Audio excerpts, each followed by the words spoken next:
ऊपर नहीं, ऊपर नहीं, ऊपर नहीं, ऊपर नहीं। यहाँ फोर्स कर रहे हैं, पुलिस वाले फोर्स कर रहे हैं पे, ये पुलिस वाले फोर्स कर रहे हैं, पुलिस वाले फोर्स कर रहे हैं पे, पुलिस वाले फोर्स कर रहे हैं पे।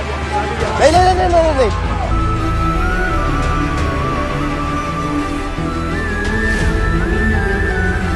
मैं सभी लोगों से अपील करता हूँ, सारे लोग जंतर मंतर आ जाइए, ये आंदोलन पीछे नहीं हटेगा।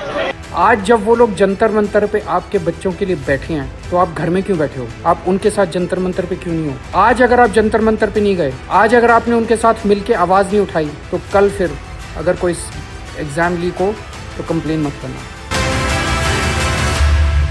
पुलिस बल वहां पर पहुंचकर जंतर मंतर को घेर कर नौजवानों के ऊपर लाठी चलाकर सोनम वांगचुक को जबरन जंतर मंतर से उठाकर अस्पताल में भर्ती करा दिया गया।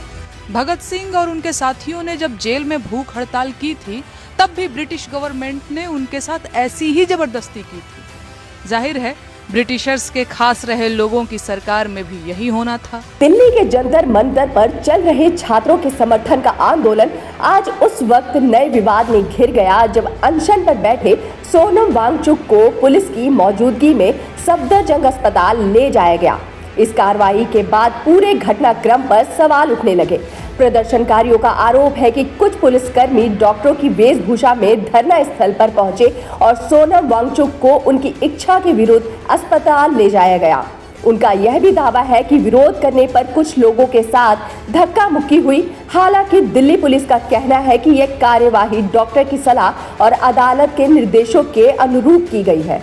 लेकिन इस पूरे घटनाक्रम की सबसे ज्यादा चर्चा एक और वजह से हो रही है। कार्रवाई के दौरान सोनम वांगचुक के चारों ओर सफेद चादरों का घेरा बना दिया गया। यह दृश्य सोशल मीडिया पर तेजी से वायरल हो गया। अब लोग सवाल पूछ रहे हैं कि आखिर इस घेरे की जरूरत क्यों पड़ी? क्या यह सिर्फ मेडिकल प्रक्रिया के दौरान गोपनीयता बनाए रखने के लिए था या इसके पीछे कोई और कारण था? इस बारे में अधिकारियों की ओर से विस्तृत सार्वजनिक जानकारी सामने नहीं आई है।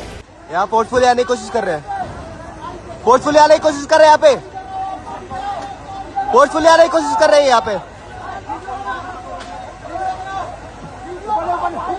ऊपर नहीं, ऊपर नहीं, ऊपर नहीं, ऊपर नहीं। यहाँ फोर्स कर रहे हैं, पुलिस वाले फोर्स कर रहे हैं पे, ये पुलिस वाले फोर्स कर रहे हैं, पुलिस वाले फोर्स कर रहे हैं पे, ये पुलिस वाले फोर्स कर रहे हैं पे। नहीं नहीं नहीं नहीं नहीं। एक मिनट, एक मिनट, एक मिनट। ये देखो, पुलिस पुलिस जबरदस्ती कर रही है यहाँ पे, पुलिस जबरदस्ती कर रही है यहाँ पे, पुलिस जबरदस्ती कर रही है यहाँ पे, पुलिस जबरदस्ती कर रही है। हाथापाई हो रही है यहाँ पे, हाथापाई हो रहा है, हाथापाई हो रहा है।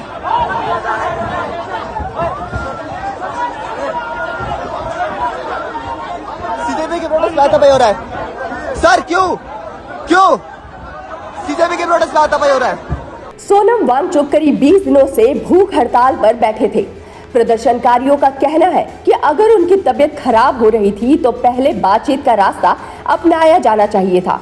वहीं पुलिस का कहना है कि मरीज की सुरक्षा सर्वोच्च प्राथमिकता थी और मेडिकल सलाह के आधार पर उन्हें अस्पताल ले जाया गया। इस बीच आंदोलन से जुड़ा एक और वीडियो सामने आया है। इसमें अभिजीत दीपके भावुक नजर आते हैं और कहते हैं कि आंदोलन रुकेगा नहीं। इसके बाद उन्होंने खुद भी भूख हड़ताल शुरू करने का ऐलान किया।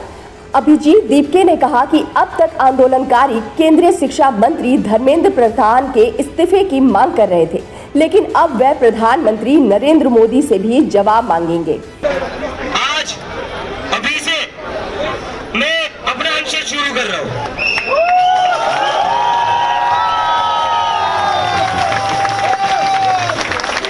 मैं आज से अनशन अपना शुरू कर रहा हूँ। हमारा 20 जुलाई का मार्च भी होगा और मेरा अनशन भी जारी रहेगा।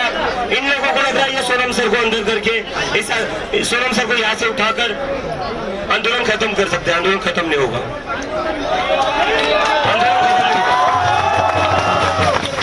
मैं अनशन पर बैठा हूँ। मैं सभी लोगों से अपील करता हूँ, सारे लोग जंतर मंतर आ जाइए, ये आंदोलन पीछे नहीं हटेगा।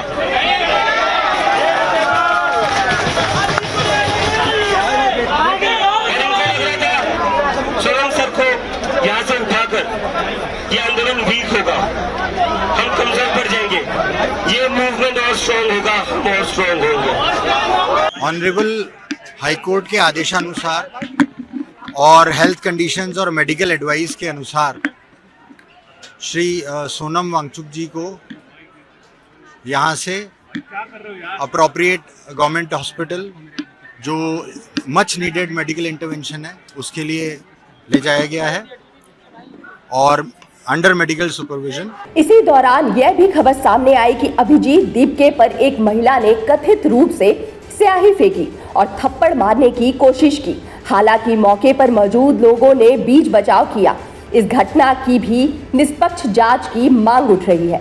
इस पूरे मामले पर राजनीति भी तेज हो गई है। आम आदमी पार्टी के संयोजक अरविंद केजरीवाल ने आंदोलन का समर्थन करते हुए कहा है कि यह आंदोलन युवा छात्रों के भविष्य के लिए लड़ रहे हैं।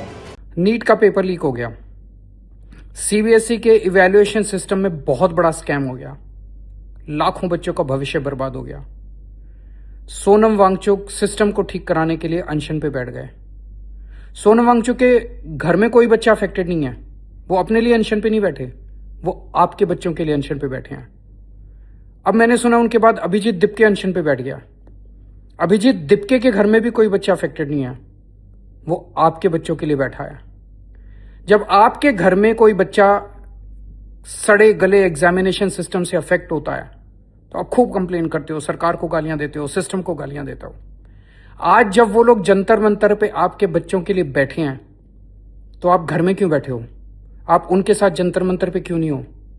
आज अगर आप जंतर मंतर पे नहीं गए, आज अगर आपने उनके साथ मिलकर आवाज नहीं उठाई, तो कल फिर अगर कोई एग्जाम लीक हो तो कंप्लेन मत करना। हमें सबको मिलकर सड़क पे उतरना पड़ेगा, हमें सबको मिलकर आवाज उठानी पड़ेगी। एक हो जाओ सारे, तभी ये सरकार सुनेगी, नहीं तो ये सरकार बिल्कुल नहीं सुनने वाली। ये पेपर भी लीक होते रहेंगे, हमारे बच्चे आत्महत्या भी करते रहेंगे और ये सड़ा गला सिस्टम ऐसे ही चलता रहेगा। अभी तुरंत जंतर मंतर पहुंचो।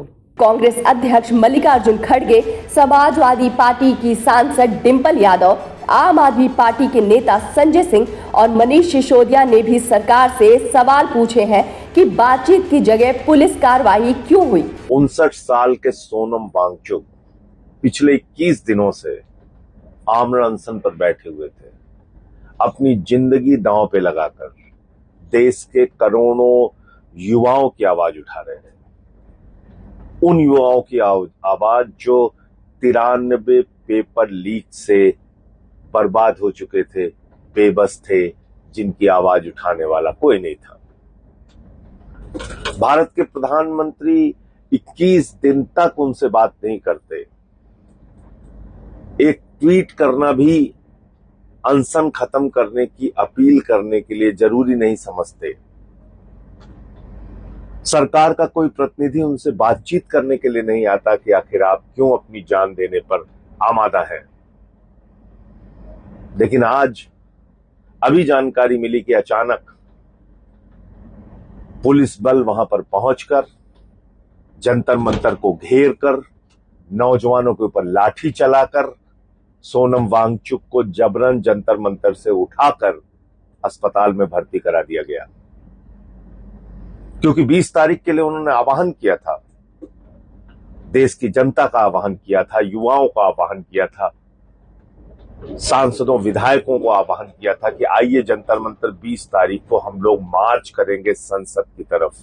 वहीं इस मामले में मशहूर कवि नेहा सिंह राठौड़ ने सोनम वांगचुक की तुलना भगत सिंह से करते हुए कहा कि जब भगत सिंह जेल में बंद थे उस वक्त ब्रिटिश सरकार ने भी उनके साथ यही किया था जो आज बीजेपी की सरकार ने वांगचुक के साथ किया है।